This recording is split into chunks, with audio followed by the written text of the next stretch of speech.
तो एडजॉर्प्शन जो surface chemistry का सबसे पहला टॉपिक हम लोग देखने वाले हैं, जिसका नाम होगा एडजॉर्प्शन। ठीक है, एडजॉर्प्शन के बारे में हम लोग सबसे पहले देखेंगे। ठीक है ना, ये रहा आपका एडजॉर्प्शन।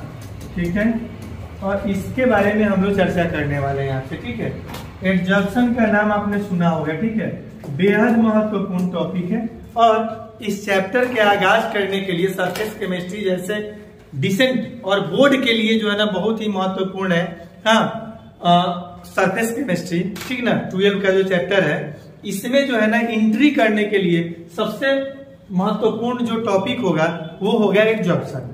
अब एडजॉर्प्शन के बारे में हम लोग देखने वाले हैं। एडजॉर्प्शन कहते किसे हैं, तो सबसे पहले एक बात जान लीजिए, जब किसी द्रव अथवा गैस के अणु, जब किसी द्रव अथवा गैस के अणु किसी ठोस बॉडी द्वारा, किसी ठोस पदार्थ द्वारा आकर्षित होकर उसके सतह से क्या हो जाते हैं, चिपक जाते हैं, इस घटना को हम लोग क्या कहते हैं, एडजॉर्प्शन कहते हैं। ठीक है, आप कहिएगा सर ये घटना कैसे कह दी, तो ये घटना नहीं है, कोई सॉलिड बॉडी है, कोई द्रव अथवा गैस के अणु आया, आकर्षित हुआ और उसके सतह से क्या हो गया, चिपक गया, इस घटना को हम लोग क्या कहेंगे, एडजॉर्प्शन कहेंगे। ठीक है, चलिए, ठीक इसके बाद एडजॉर्प्शन को हम लोग डिफाइन कैसे कीजिएगा, when the molecules of liquid और gases are, when the molecules of liquid और gases are attracted towards the solid substances, when the molecules of liquid or gases are attracted towards the solid substances or solid body and attached with their surface is called adsorption। ठीक है, अब देखिए ये जैसे कोई solid body है, ठीक है, जब न बर्दाश्त होल तो काहे एंटी काम करल लोग हैं, मोबाइल स्विच ऑफ कर दिए, फ्लाइट मोड में लगा दिए। ऐसा तो है नहीं कि बहुत ज्यादा इमरजेंसी वर्क हो गया है कि नहीं, करोड़ों का नुकसान हो जाएगा, और में कथा कर रहे हैं आप लोग, हो गया। तो क्या बताया जा रहा था छोटू बाबू, ये कोई सॉलिड बॉडी है, क्या है, सॉलिड बॉडी है। ज्यादा इमरजेंसी फोन हुई तक जाके मना कर दो कि देख दिन भर में कई बार फोन करिए, लेकिन जब रंजन सर के सामने रहेंगे तब प्लीज फोन ना करिए ना, तो हम तो गए सनम, तुमको भी साथ ले गए, सही आई हो जाएगा ना, आज वह डील रहा। देखिए यहाँ पे तो क्या बता रहे थे आपको, ये कोई सॉलिड बॉडी है, जब किसी द्रव अथवा गैस के अणु ना इस सॉलिड बॉडी से अट्रैक्ट होकर इसके सतह से क्या हो जाते हैं, चिपक जाते हैं, इसके सतह से क्या हो जाते हैं, चिपक जाते हैं। आप कहिएगा सर चिपका हुआ तो नजर नहीं आ रहा है, ये देखिए अब आपको महसूस होगा कि चिपका हुआ है।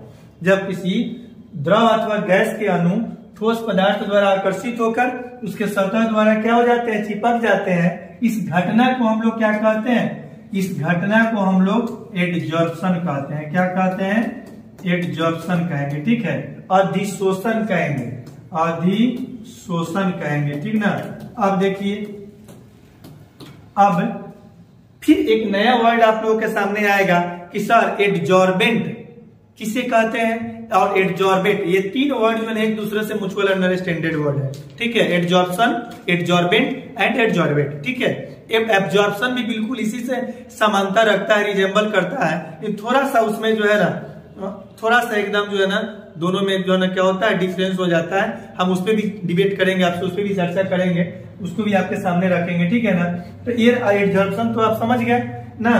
अब हम लोग एडजॉर्बेंट देखेंगे। ठीक है ना, तो सिंपल सी बात है, आप अपने त्रिनेत्र खोलिए, इसी में एडजॉर्बेंट दिखाई देगा। आप अपने त्रिनेत्र खोलिएगा, इसी में आपको एडजॉर्बेंट दिखाई देगा। आप कहिएगा सर कैसे, तो आप देखिए जरा सा बोर्ड पे, जब किसी, क्या बताया गया एडजॉर्प्शन के बारे में, जब किसी द्रव अथवा गैस के अणु किसी ठोस पदार्थ द्वारा आकर्षित होकर उसके सतह द्वारा क्या हो जाते हैं, चिपक जाते हैं, नहीं, इस घटना को एडजॉर्प्शन कहते हैं। ठीक है ना, और जिस ठोस बॉडी से द्रव अथवा गैसवा के अणुआ जाके चिपकता है ना, देख अणुआ कहने पे पेन मुस्कुराए, देख ज्यादा दिमाग नहीं लगाई ना, तो अणुआ के चक्कर में परमाणुआ चल जाए, समझला नु। तो क्या बताया जा रहा था आपको, जब किसी द्रव अथवा गैस के अणुआ ना किसी ठोस बॉडी द्वारा आकर्षित होकर उसके सतह द्वारा क्या हो जाता है, चिपक जाता है। इस घटना को एडजॉर्प्शन कहते हैं। और जिस ठोस बॉडी से जाके चिपकता है उस ठोस बॉडी को हम लोग क्या कहते हैं, एडजॉर्बेंट कहते हैं, एडजॉर्बेंट कहते हैं। ठीक है। और जो द्रव अथवा गैस के अणु इस ठोस पदार्थ द्वारा जाके चिपकता है नहीं, उसको हम लोग क्या कहेंगे, एडजॉर्बेट कहेंगे।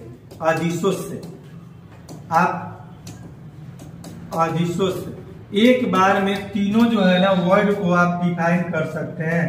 अधिशोषक कहेंगे, क्या कहेंगे, अधिशोषक कहेंगे। ठीक है। और इस घटना को अधिशोषण द्वारा जानेंगे। ठीक है ना। अब आप कहेंगे सर डिजॉर्प्शन किसे कहते हैं, जॉर्प्शन किसे कहते हैं, वो सब हम आपके सामने रख रहे हैं ना। तो डिजॉर्प्शन आपने देख लिया ना, बस यही से सारा का सारा टॉपिक है, क्या है, कनेक्शन है। ठीक ना। अब एब्जॉर्प्शन किसे कहते हैं ना, तो समझिए ध्यान से। जब किसी द्रव अथवा गैस के अणु, जब किसी द्रव अथवा गैस के अणु, आप सीधे सीधे एडजॉर्बेट कहिए ना, आप तो समझ गए हैं। उस द्रव अथवा गैस के अणु को एडजॉर्बेट बोले थे और उस ठोस बॉडी को एडजॉर्बेट बोले थे ना। आप तो स्पष्ट रूप से अभी भी कह सकते हैं। तो जब कोई एडजॉर्बेट किसी एडजॉर्बेंट के सतह द्वारा आकर्षित होकर उसके सतह से चिपक जाते हैं, इस घटना को एडजॉर्प्शन कहते हैं। ऐसे भी इसको डिफाइन कर सकते हैं। आज जब किसी द्रव अथवा गैस के अणु किसी ठोस पदार्थ द्वारा आकर्षित होकर उसके सतह से चिपकते ही नहीं बल्कि उसके अंदर तक क्या कर जाते हैं, प्रवेश कर जाते हैं, इस घटना को एब्जॉर्प्शन कहते हैं। क्या कहते हैं, एब्जॉर्प्शन कहते हैं। देखिए कितना मजेदार है। ठीक है ना। आशा करते हैं कि एक बार घर पे पढ़ने की आवश्यकता नहीं पड़ेगी, एक बार सुन लेने के बाद ऑटोमेटिकली आपको ये सारा का सारा याद हो जाएगा। ठीक है ना। अब देखिए, अब वैसे नहीं चिपकता है जैसे जो ना दीवार से क्या होता है, छिपकली चिपकती है ना।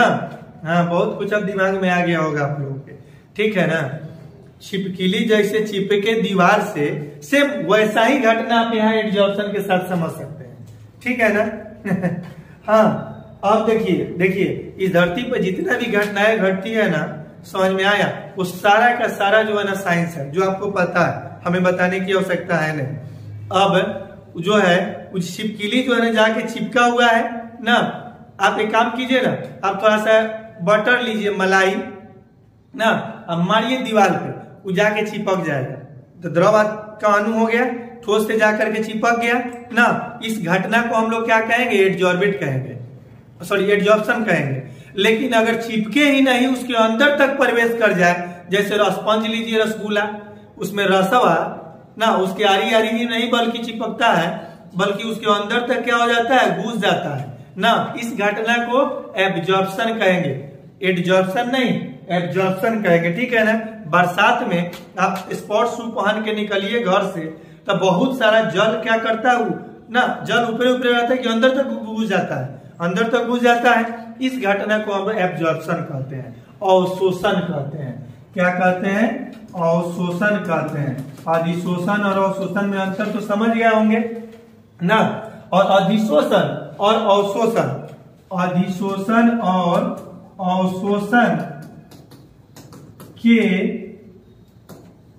पारस्परिक प्रभाव को हम लोग क्या कहते हैं, जॉर्प्शन कहते हैं। क्या कहते हैं, जॉर्प्शन कहते हैं, यानी शोषण कहते हैं।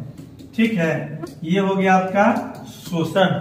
अब आप कहेंगे सर डिजॉर्प्शन किसे कहते हैं, तो जब द्रव अथवा गैस के अणु जो ठोस बॉडी से जाके चिपका हुआ है उसको आप अलग करते हैं, उस अलग करने की प्रक्रिया को आप क्या कहेंगे, डिजॉर्प्शन कहेंगे। क्या कहेंगे, डिजॉर्प्शन कहेंगे। ठीक है ना। तो इस तरह से अब आप लोग क्या करेंगे, ये फर्स्ट क्लास हम लोगों का सरफेस केमिस्ट्री का क्या हुआ, कंप्लीट हुआ, समझे।